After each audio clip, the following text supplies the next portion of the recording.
सन 1769 में निकोलस नाम के एक इंजीनियर ने भाप से चलने वाली गाड़ी का निर्माण किया। यह एक तोप गाड़ी थी जिसका इस्तेमाल जंग के दौरान किया जाना था। लेकिन यह न केवल बहुत ही ज्यादा शोर करती थी बल्कि इससे चिगारी भी निकलती थी। ऊपर से इसमें घोड़ा गाड़ी से अधिक खर्चा आता था और कुछ ही समय बाद इसका एक पहिया टूट गया। यानी कि मशीन से चलने वाली गाड़ी को बनाने की पहल हो चुकी थी, लेकिन वह उतनी ज्यादा सफल नहीं हुई। पर इसके बाद लोगों के अंदर यह विश्वास जाग गया था कि वह अगर बेहतर तरीके से काम करे तो मशीन से चलने वाली गाड़ी बनाने का उनका सपना पूरा हो सकता है। ऐसे में सन 1801 में रिचर्ड ट्रेविथिक नाम के एक इंजीनियर ने लोहे की एक बड़ी इंजन गाड़ी बनाने में सफलता हासिल कर ली। इस इंजन गाड़ी में एक चिमनी लगी हुई थी और आसपास कुछ लोगों को बैठने के लिए भी थोड़ी बहुत जगह बनाई गई थी। रिचर्ड की इस इंजन गाड़ी को सड़क पर चलाने के अलावा पटरियों पर भी चलाया गया, पर कुछ दिनों बाद इनकी गाड़ी में आग लग गई।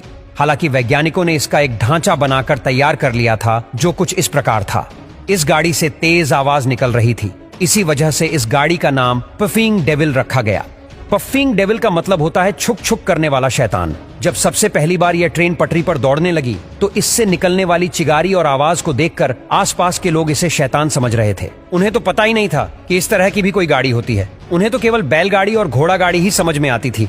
हालांकि पहली इंजन वाली गाड़ी के जलने के बाद रिचर्ड ने हार नहीं मानी और साल 1803 में उन्होंने एक दूसरी भाप इंजन गाड़ी बनाई और उसे कॉर्नवेल से लंदन तक का सफर तय किया। लेकिन इस यात्रा के दौरान इंजन की पूरी तरह से हालत खराब हो गई थी, जिसके बाद रिचर्ड ने सोचा कि इस स्टीम इंजन वाली गाड़ी को सड़कों पर न चलाकर लोहे की पटरियों पर चलाया जाए तो यह ज्यादा लंबे समय तक चल पाएगी।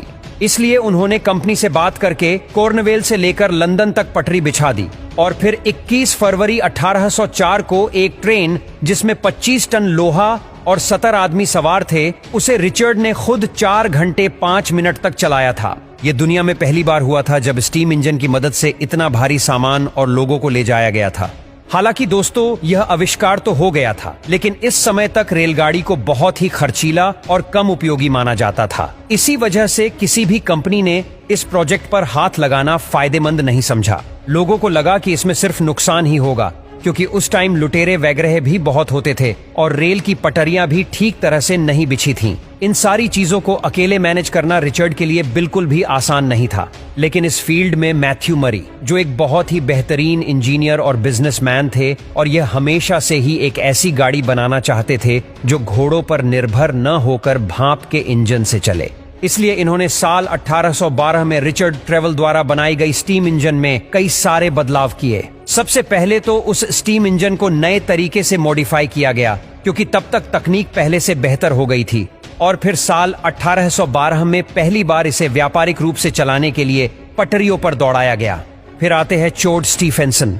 इन्हें कोयले के इंजन के इस्तेमाल और ट्रेन को दुनिया के अलग अलग हिस्सों तक पहुंचाने के लिए जाना जाता है। इन्होंने अपने बेटे के नाम पर अपनी कंपनी शुरू करी थी, जिसका नाम था the Robert Stephenson and company. इन्होंने भाप के इंजन में कई सारे बदलाव करके उसे और ज्यादा मजबूत और शक्तिशाली बनाया था, ताकि वह इंजन भारी से भारी वजन को खींच सके। 27 सितंबर 1825 को 38 डिब्बे वाली रेलगाड़ी को खींचा गया, जिसमें तकरीबन 600 यात्री यात्रा कर रहे थे।